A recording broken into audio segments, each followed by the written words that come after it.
the objects Kinemaster එකට add කරන්න කියලා. Kinemaster එකට මං ගියා. ඉතින් මං 16ට 9 තෝරගත්තා. මම images වලින් යනවා. තනි color background එකක් තෝරගන්න. මම තෝරගන්නවා සුදු පාට. ඊට පස්සේ ඒක duration එක වැඩි කරලා මම යනවා layers වලට hand writing වලට. එතනින් මට තෝරගන්න පුළුවන්.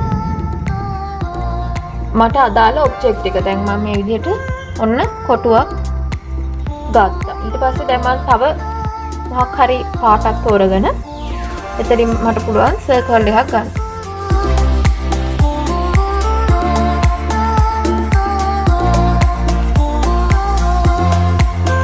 ඊට පස්සේ තව තියෙනවා brush එක.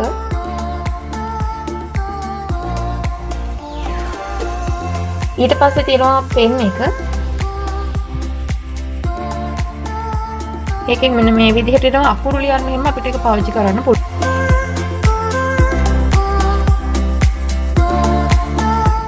ඒතර මතක තියාගන්න හැබැයි මෙතන මම මේ ඔක්කොම ගත්තේ එකම එක hand writing layer එකකට. දැන් මෙතන වලට පේනවනේ මම මෙතන තියෙන එක layer එකයි කියලා. එතකොට අපි දැන් මොන effect එක දැම්මත් අපි දැන් in animations වලට ගිහිල්ලා draw in order කියලා දැම්මොත් ඔන්න ඔය විදිහට තමයි draw වෙන්නේ.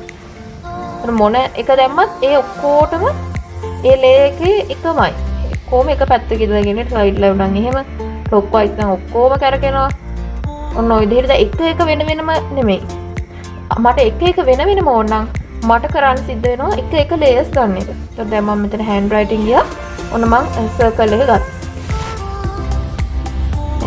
ඊට පස්සේ මම තව එකක් ගන්නවා. hand writing අරගෙන මම තව circle එකක් අඳිනවා නිල් පාටින්. ඊළඟට මම ආයෙ hand writing ගිහිල්ලා තව circle එකක් ගන්නවා රතු රෝස වගේ පාට. ඊළඟට ඔන්න ඔහොම කරනවා. එතකොට දැන් මට පුළුවන් මේවට වෙන වෙනම animations දාන්න. in animation එක ඔන්න ඔය විදිහට drop වෙන්න දානවා. ඊළඟ එකේ මම දානවා in animation එක විදිහට pop. ඊළඟ එකේ මම දානවා in animation එක විදිහට කොහොම. එතකොට දැන් බලන්න ඒක